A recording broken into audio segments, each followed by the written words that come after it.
Voilà, de retour sur ce plateau, le champion du RPG était dans sa base justement politique pour tâter l'actualité, les problèmes de la communauté dans cette région et aussi lancer d'importants travaux de construction et de réhabilitation, disons, des voies, des routes. Nous étions justement avec Djigiba Koulako Traoré, membre du parti présidentiel, en même temps sociologue. Aujourd'hui, dites-nous, M. Traoré, au-delà de ce que vous venez de citer, lancer des travaux et autres, est-ce qu'il n'y avait pas besoin, justement, pour le président de rencontrer sa base? Non, écoutez, le président de la République a rencontré les populations de la Haute-Guinée par la base. C'est pourquoi j'ai parlé de diagnostic. Ce sont les populations qui vivent sur ce territoire-là, qu'il a voulu rencontrer, qu'il a voulu écouter et qu'il a écouté. C'est pourquoi je parle de diagnostic. Donc, il était là-bas il y a 2 ans. Bien sûr, mais écoutez, les réalités, les difficultés peuvent changer. Écoutez, les difficultés peuvent changer. Et un exemple, vous pouvez par exemple aller dans la communauté, dans la commune rurale, par exemple, de Missamana, à 35 km de Kankan. Eh bien, cette année, cette communauté vous dira, nous avons un problème de route.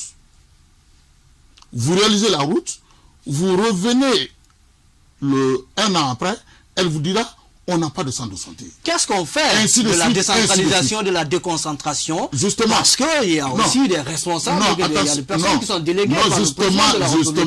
Je vous reviens tout de suite, Idrissa Condé, sur la question. Le président s'est rendu en Haute-Guinée. Pour vous, quelle analyse faites-vous de cette tournée de président? Je pense que le président de la République fait une aventure politique, il faut le dire. Le RPG est là, il faut le dire clairement. L'agenda officiel, on parle de lancement de travaux de bitumage de la route Mandiana-Kankan, Kouroussa, Dabola, Kankan, Kouroussa, Kérouané. Donc globalement, l'agenda officiel, on parle de bitumage de route. Mais globalement, M. Traoré, le président de la République est en campagne déguisée. Et vous voyez... Vous voulez parler de quelle campagne? Je ne sais pas, mais il y a un agenda politique, il y a un débat. À dire, quand vous suivez la communication... Pour vous, le président veut préparer les sa communication est politique. Toutes les communications faites par le président de la République sont politiques.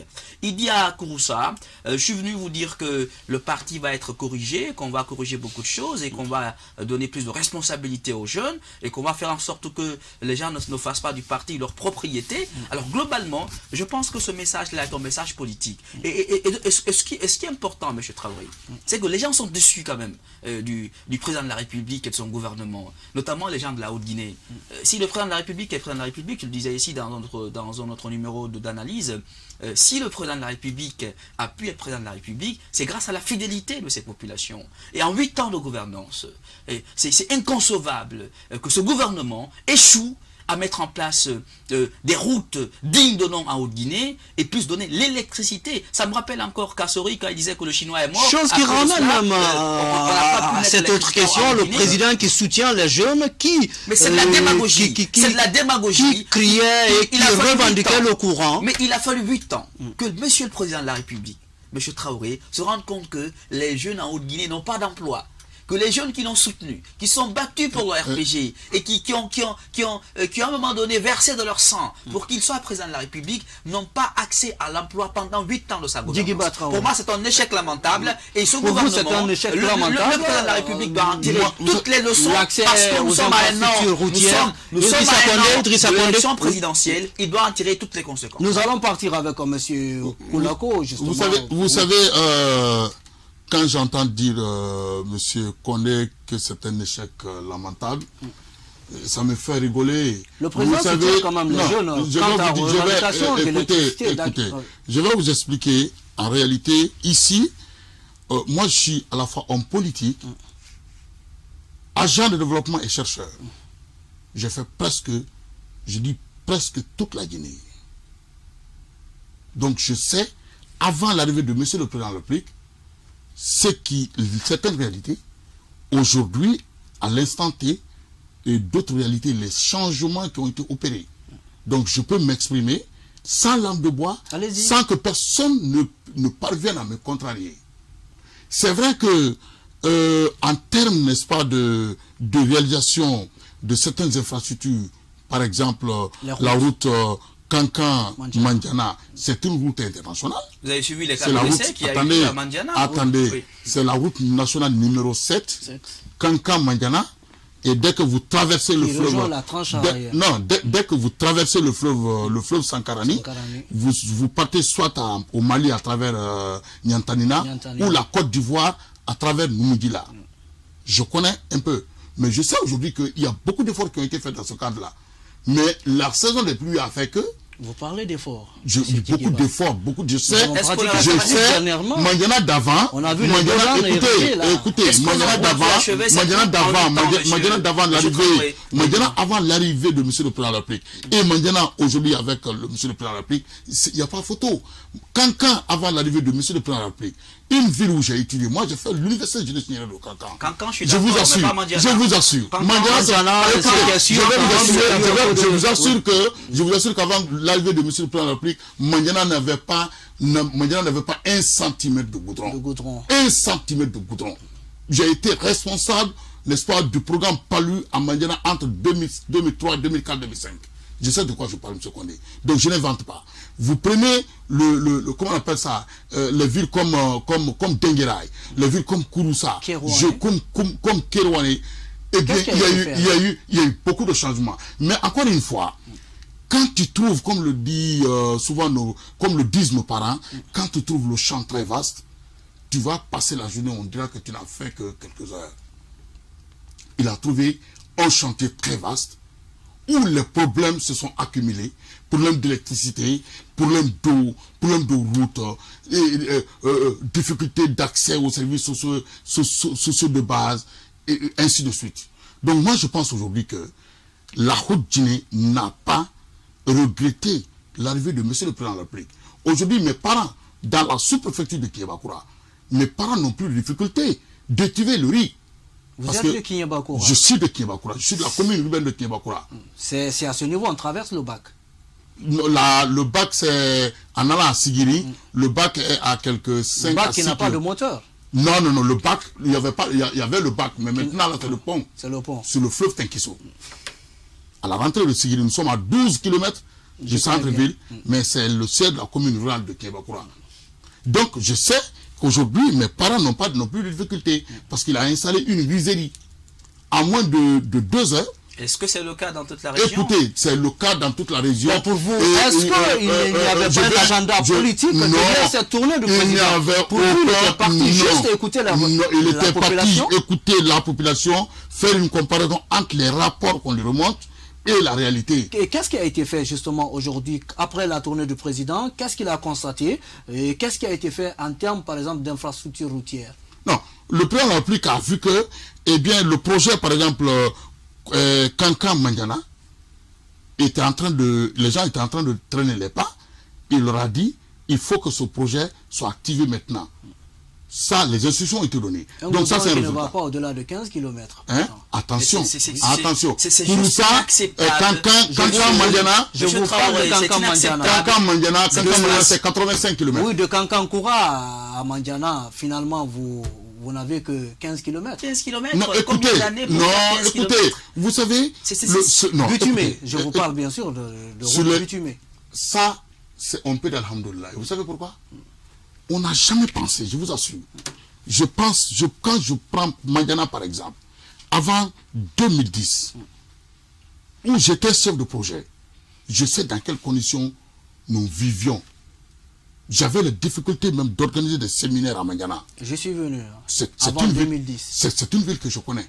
Je suis venu en 2015 et ces derniers moments, je suis venu encore à Mandiana. Justement. Donc, vous avez vu les infrastructures qui sont sorties de la terre. Quand vous prenez un Sigiri, il y a eu beaucoup de changements malgré qu'il y avait d'autres infrastructures qui y existaient. Mais prenez par exemple Kouroussa. Tout Kouroussa s'arrêtait au centre-ville, au niveau du plateau là. Allez-y à Dingueraï, où j'ai été chef de projet aussi, avant 2010. Je me rappelle le maire qui est décédé. Il était obligé d'acheter un camion pour arroser la seule route qui traverse, n'est-ce pas, la ville de Dingueraï qui part vers le camp. Je connais un peu certaines réalités. Je sais aujourd'hui que Monsieur le Président de la République,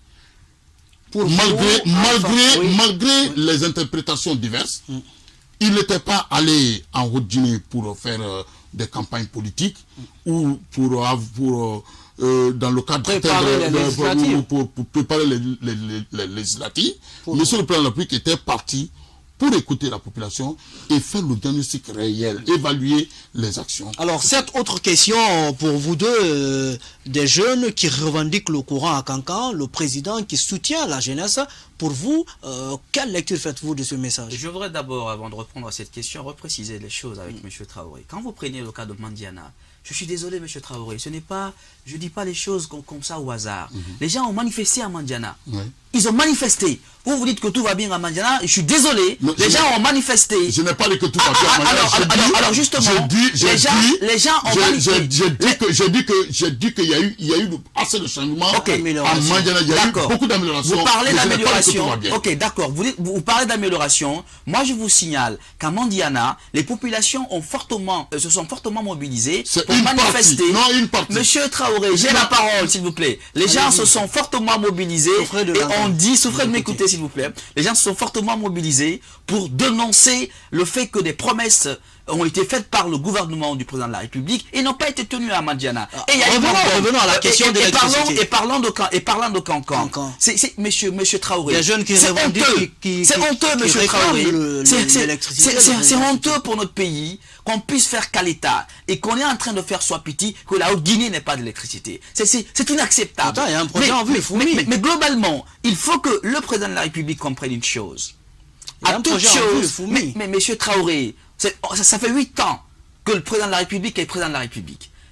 Dans un pays normal, on travaille pour la République. On ne peut pas donner l'électricité à la Basse-Guinée, à la Haute-Guinée et au Fouta et ne pas donner l'électricité correctement à la Haute-Guinée et à la Guinée forestière. C'est inacceptable. Je pense qu'il faut réfléchir aujourd'hui à une politique publique de fourniture de l'électricité à la population dans sa globalité et qu'on prenne en compte la nécessité qu'aujourd'hui, vous me laissez parler s'il vous plaît. Globalement, vous voyez que dans la globalité institutionnelle, on a un échec lamentable de ce gouvernement, du président de la République à donner de l'emploi aux Guinéens, de toutes les régions et la déception est énorme en Haute-Guinée. Pour vous, c'est une déception, c'est un échec. C'est exécrable. Voilà.